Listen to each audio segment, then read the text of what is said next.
Hey everyone, welcome back. ये वांगशन fan fiction है। Always you my love. ये उसका पार्ट 6 है। प्रीवियस पार्ट की लिंक डिस्क्रिप्शन में है, आप वहाँ पे चेक कर सकते हो। तो चलिए बिना देरी के शुरू करते हैं। विंग गार्डन में बेबी फॉक्स के साथ खेल रहा था। विंग को वो फॉक्स बहुत ज़्यादा पसंद थी, लेकिन वो फॉक्स बार बार विंग के हाथों से दूर भाग जाती है। विंग को बार बार उन्हें पकड़ना पड़ता है। फाइनली जब विंग उनमें से एक को पकड़ लेता है तो वो उसे अपनी लैप में लेकर बैठ जाता है। फाइनली मैंने तुम्हें पकड़ लिया। कुछ ज़्यादा शरारती नहीं हो तुम। भला तुम एक हैंडसम से, प्यारे से, क्यूट से, इनोसेंट से और इतने अच्छे प्यारे से प्रिंस को कैसे इस तरह से परेशान कर सकती हो। तुम्हें बिल्कुल भी शर्म नहीं आई। और वो पार्क बनाकर शिकायतें करने लगता है। विंग उसके बाद उस फोक्स से बोलता है, वैसे तुम्हें क्या लगता है प्यारी फोक्सी, मैं बहुत ज़्यादा प्यारा और क्यूट हूँ ना? हाँ वैसे मैं हूँ ही, लेकिन तुम भी मुझे बता सकती हो। जाओ, ये ऑनर मैं तुम्हें देता हूँ।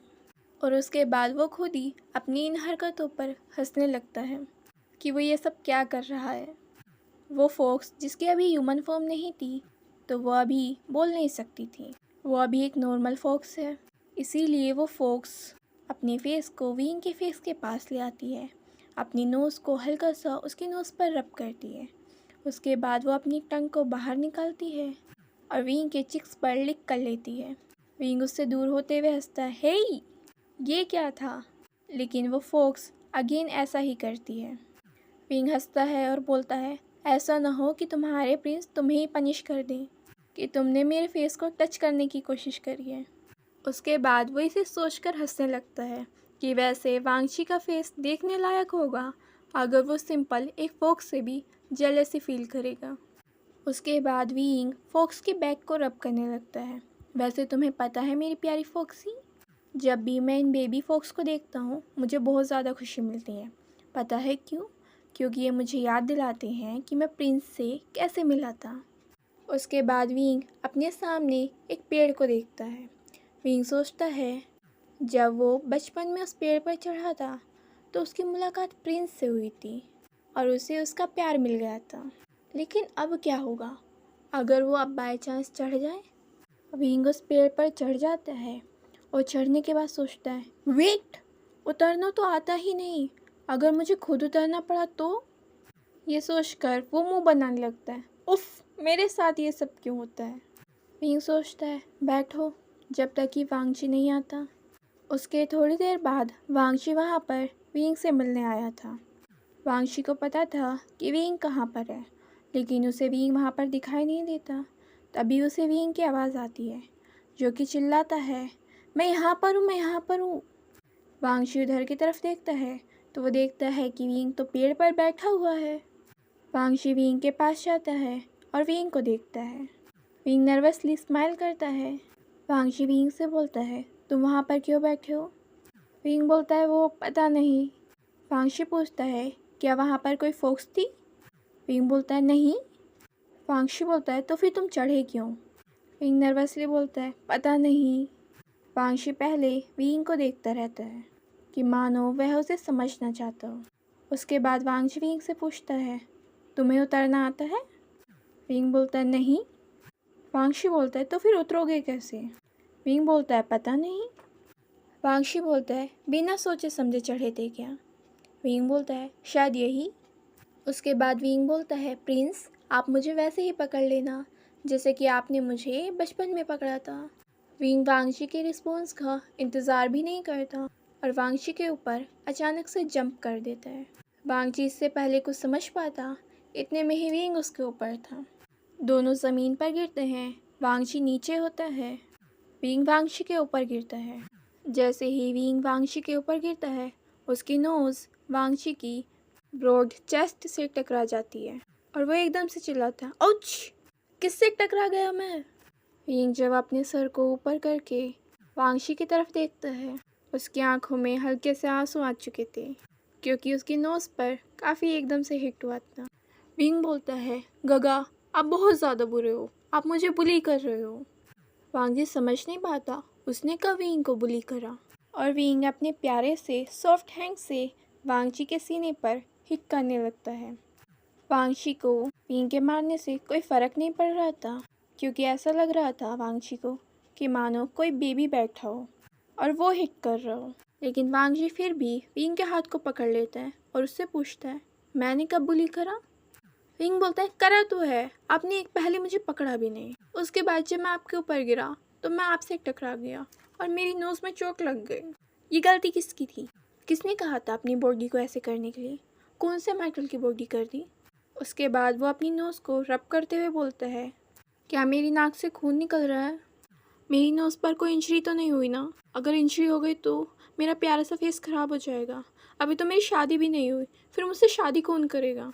उसके बाद विंग बोलता है, आई होप कि कोई अच्छा सा इंसान मुझसे शादी कर ले। इंसान नहीं तो कोई देवता कर ले।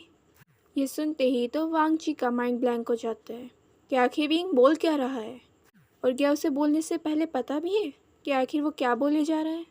यहाँ पर विंग को पता था कि आखिर वो क्या बोल रहा है। वो बस इसलिए बोल रहा था कि जिससे कि वो वांगशी को थोड़ा सा टीस कर सके। आफ्टर ऑल उसकी नोज़ पर इतनी तेज़ की हिट जो हुआ था। वांगशी एकदम गुस्से में आ जाता है। वो विंग के हाथ को पकड़कर उसे अपनी तरफ खींच लेता है, उसे उसकी कमर से पकड़ लेता है और विंग के लिप्स को अपने लिप्स से सील कर देता है। विंग की आंखें बड़ी हो जाती हैं। उसने ये नहीं सोचा था कि वांगची कुछ ऐसा कर देगा। विंग वांगची से हटने का ट्राई करता है, लेकिन जितना विंग वांगची से हटने का ट्राई करता है उतना ही वांगची विंग को अपनी तरफ खींचता है। उसके बाद धीरे धीरे विंग भी स्ट्रगल करना बंद कर देता है और वो भी किसका रिस्पॉन्स करने लगता है। पहले विंग को नहीं आता कि आखिर वो कैसे करे, लेकिन वो वांगची को कॉपी करने की कोशिश करता है। वांगची किस को डीप करता जाता है, विंग को और ज़्यादा अपनी तरफ पुल करता जाता है। विंग को अपने लेग्स काफ़ी ज़्यादा वीक फील हो रहे थे कि मानो वो किसी भी समय गिर सकता है, लेकिन वांगची ने उसे टाइटली उसकी कमर से पकड़ा हुआ था। विंग का एक हाथ वांगची के शोल्डर पर था और दूसरे हाथ से विंग ने वांगची के कपड़ों को पकड़ा हुआ था, जो कि उसकी कॉलर बोन के पास थे। जब वांगची को लगता है कि अब विंग सांस नहीं ले पा रहा, तो वांगची विंग से अलग होता है। विंग को अब तक बिलीव नहीं होता कि आखिर यहाँ पे हुआ क्या एकदम से। वांगची विंग को देख रहा था और वो विंग को एक्सप्लेन करने का इंतज़ार कर रहा था कि आखिर उसने जो बोला उसका क्या मतलब था। विंग नर्वसली वांगची की तरफ देखते हुए बोलता है, गगा, मैं तो बस मजाक कर रहा था, आपको परेशान करने के लिए। वांगची विंग के गालों को पिंच करते हुए बोलता है, तुम्हें पता है, तुम्हें इन बातों पर मजाक नहीं करना चाहिए। तुम अभी बच्चे हो और मैं तुम्हें डराना नहीं चाहता, लेकिन उस दिन क्या होगा अगर मैंने अपना कंट्रोल खो दिया, तो मैं भी कुछ नहीं कह सकता कि फिर मैं क्या करूँगा। विंग सोचता है शायद मजाक कुछ ज़्यादा ही हो गया कि वांगची इतना ज़्यादा गुस्से में आ गया। उसके बाद वांगची जाने लगता है, लेकिन विंग वांगची को पीछे से गले लगा लेता है, अपने हैंड्स को उसकी नेक के अराउंड ग्रैब कर लेता है और अपने लेग्स को उसकी कमर के अराउंड। गगा सॉरी, लेकिन आप ऐसे नहीं जा सकते। वांगची बोलता है, मैं नाराज़ नहीं हूँ। विंग बोलता है, सच में? और उसके बाद वो उतर कर वांगची के आगे आ जाता है। वो आगे से वांगची को गले लगाता है और उसके गाल पे किस करता है, थैंक यू। वांगची भी विंग को ऐसे स्माइल करते हुए देख एक छोटी सी स्माइल करता है। विंग बोलता है, हाँ तो अब आप मेरे साथ यहाँ पर टाइम स्पेंड कर लो। वांगची मान जाता है। विंग पहले वहाँ पर थोड़ी देर खेलता है। जब विंग थक जाता है तो वहीं पर वांगची के कंधे पर सर रखते हुए सो जाता है। वांगची विंग के गालों पे हाथ फहराते हुए बोलता है, मैं रोज़ तुम्हें जितना देखता हूँ, मैं रोज़ उतना तुम्हारे प्यार में और ज़्यादा गिरता जाता हूँ। तुम मेरी लाइफ का हिस्सा नहीं, मेरी पूरी की पूरी लाइफ हो, मेरी दुनिया बन चुकी हो। पता नहीं तुम इतने ज़्यादा क्यूट क्यों हो, मुझे क्या ज़्यादा पसंद है, तुम्हारी बातें, तुम्हारा क्यूट फेस या तुम्हारी हरकतें। लेकिन अगर तुम ऐसे मजाक करोगे जिसमें तुम किसी और के होने की बात करोगे, तो भला मैं क्या रिएक्शन दे सकता हूँ। उसके बाद वांगची विंग को ऐसे ही ब्राइडल स्टाइल में कैरी करते हुए उसके रूम की तरफ ले जाते हैं। विंग गहरी नींद में था, लेकिन उसे फिर भी पता चलता है कि हाँ कोई उसे कैरी कर रहा है, और वो इस चीज़ से शांत था कि ये वांगची ही होगा। जब वांगची विंग को ले जा रहा होता है तो वहाँ पर शावू आती है। शावू वांगची से बोलती है, प्रिंस, मुझे आपसे कुछ बात करनी है।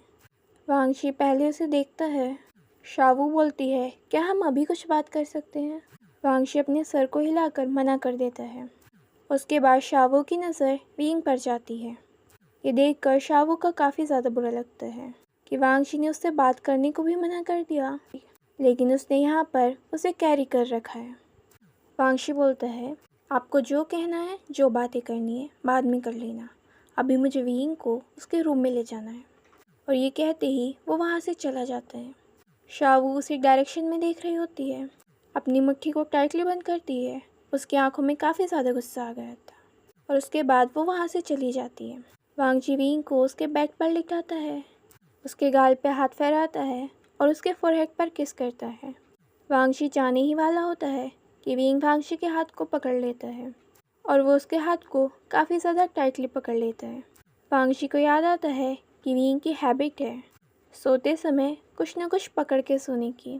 तभी वांगशी वहाँ से एक पिलो को उठाकर अपने हाथ की जगह विंग के हाथ में पिलो को पकड़ा देता है।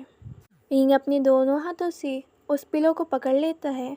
एक छोटी सी स्माइल के साथ वो टर्न होकर सो जाता है। विंग अभी भी नींद में था और ये सारी चीज़ें उसने नींद में करी थी। वांगशी भी ये देखकर स्माइल करता है और वो वहाँ से चला जाता है। वांगशी चिंगे के साथ एक रूम में बैठकर कुछ वर्क कर रहा होता है। तभी वहाँ पे सर्वेंट आता है और वो आकर वांगशी को बताता है कि शावू उससे मिलने आई है। वांगजी इस चीज़ को अलाउ कर देता है, लेकिन वांगजी सोचता है ये लड़की कुछ ज़्यादा ही अजीब लग रही है। चिंगे वांगजी की तरफ मुस्कुराते हुए बोलता है, लगता है वो आपको काफ़ी ज़्यादा पसंद करती हैं। वांगजी चिंगे की तरफ अपनी कोल्ड आइज़ के साथ देखता है। चिंगे बोलता है, ब्रदर मैं सही कह रहा हूँ, आपने देखा नहीं कि वो बार बार आपकी अटेंशन पाने की कोशिश करते हैं, लेकिन आप उन्हें देखते भी नहीं। वांगशी उसकी तरफ देखकर बोलता है, तुम्हें ऐसी बातें नहीं करनी चाहिए और अब यहाँ से जाओ। चिंगे चला जाता है और शावू अंदर आती है। शावू वांगशी के सामने आकर खड़ी होती है। वांगशी उसकी तरफ देखता है और उसके बोलने का इंतज़ार करता है। शावू अपने हाथ में एक रिंग को आगे करते हुए बोलती है, प्रिंस मैं आपको ये देना चाहती हूँ। वांगशी पहले शावू की तरफ देखता है। शावू नर्वस हो जाती है। वांगशी बोलता है, तुम्हें इसे देने का मतलब पता है ना? शावू बोलती है, हाँ, जिस तरह से फोक्सरैलम में लॉकेट दिया जाता है वैसे ही मूनरैलम में ये रिंग। वांगशी बोलता है, इसका मतलब पता है या नहीं?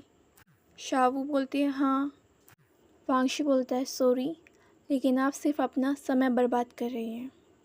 शावू बोलती है, पर वांगशी बोलता है, मैं ऑलरेडी अपना लॉकेट किसी को दे चुका हूँ और मैंने जिसे दिया है मैं भी उसी का बन चुका हूँ, तो बेहतर है कि आप यहाँ पे अपना समय बर्बाद ना करें। ये कहने के बाद वांगची ही उस रूम से चला जाता है। शावू वहाँ पर खड़ी की खड़ी रह जाती है। उसे एकदम से समझ भी नहीं आ रहा था कि हो क्या गया। मूनरैलम में सभी के पास एक रिंग होती है, फोक्सरैलम में सभी के पास लॉकेट होता है और स्पिरिट रैलम में सभी के पास क्रिस्टल होते हैं। ये क्रिस्टल, रिंग या फिर लॉकेट उसी पर्सन को देते हैं जिसे वो अपना पार्टनर चूज़ करते हैं। इसीलिए वांगशी ने अपना क्रिस्टल विंग को दे दिया था और शावू यहाँ पर वांगशी को रिंग देने आई थी। अगर वांगशी उस रिंग को एक्सेप्ट कर लेता तो इसका मतलब होता कि उसने शावू को भी अपनी लाइफ पार्टनर के रूप में एक्सेप्ट कर लिया। जब विंग की अपने रूम में आंखें खुलती हैं तो विंग अपने आप को उसी अजीब सी पोजीशन में सोते हुए पाता है। 2 पिलो ऑलरेडी बेड से नीचे पड़े थे। जिस बेडशीट पर वो सो रहा था उसमें काफ़ी ज़्यादा सिलबटें आ रही थी। जिस चादर को उसने ओढ़ रखी थी वो आधी बेड पर उसके ऊपर थी और आधी बेड से नीचे। जहाँ उसका सर होना चाहिए था वहाँ उसके पैर थे। विंग बेबी की तरह उठते हुए बोलते हैं, मेरे सोने के बाद ये सब क्या हो जाता है? पीछे से उसे वांगची की आवाज़ आती है, भूचाल आ जाता है, तूफान आ जाता है और वही ये सब करके चला जाता है। विंग मुड़कर देखता है तो ये वांगची था। विंग पार्क बनाते हुए वांगची की तरफ देखता है। वांगची विंग के पास आता है, उसके होठों पर एक लाइट किस करता है और उसके बाद बोलता है, वैसे सोना नहीं आता तुम्हें बिल्कुल भी? पता नहीं कौन से क्रिएचर की आत्मा है। विंग और ज़्यादा फेस बनाने लगता है। वांगशी हंसते हुए विंग की तरफ देखता है। ऐसे फेसेस बनाना बंद करो, अदरवाइज़ तुम्हें पता है फिर। विंग बिल्कुल सीधा सही से होकर बैठ जाता है। तो गाइस, आज के लिए बस इतना ही। अगर आपको ये पार्ट पसंद आया है तो प्लीज़ वीडियो को लाइक कर दीजिए और चैनल को सब्सक्राइब कर लीजिए। Thank you.